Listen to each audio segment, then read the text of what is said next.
Mesdames et messieurs, bonjour et bienvenue sur l'actualité de la 5 TV et c'est parti pour la revue de presse des titres.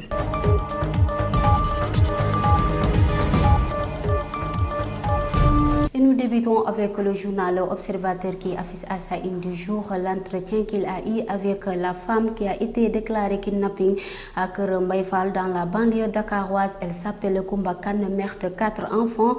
Elle était victime d'un enlèvement dans la matinée du 15 janvier dernier, retrouvée à Touba.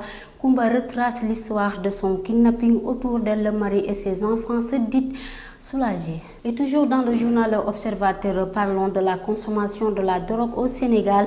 Malgré les efforts que fournissent les autorités de lutte contre les stupéfiants, au Sénégal, des zones continuent toujours à être emprisonnées à cause de cette drogue. C'est la raison pour laquelle le directeur exécutif d'Amnesty Sénégal, Seydi Gassama, constate l'impuissance des États face à cette drogue et impose le débat sur sa dépénalisation et invite à l'État d'aller dans ce sens.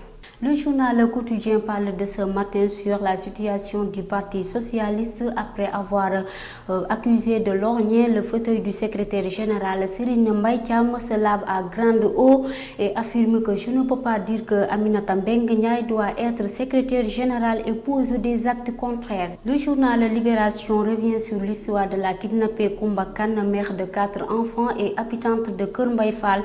Transférée à Dakar, Koumba a été introsée depuis mardi par la section de recherche de Colobane.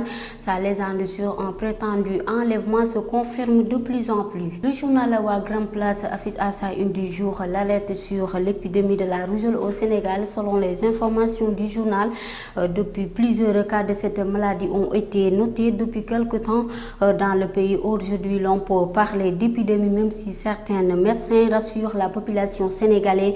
26 cas ont été détectés à Kolda, 3 autres dans la région de Saint-Louis, à Thiès et à Mbour. Les enfants de 5 ans sont les plus touchés.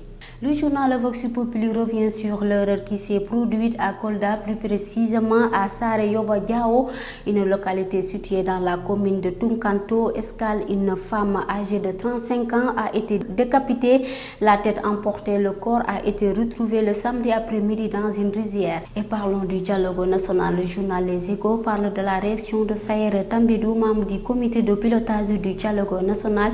Il affirme que le remboursement du transport doit être réglé car il y a certains qui n'osent pas le dire, mais la question du remboursement est très inquiétante pour beaucoup d'entre nous et d'ici on ne règle pas le problème des pertes des membres vont mettre fin à leur participation. Et c'était tout pour la revue de presse de ce lundi. À la présentation, Aminata Maguitien était à la technique. Bonne fin de soirée à tous. Au revoir.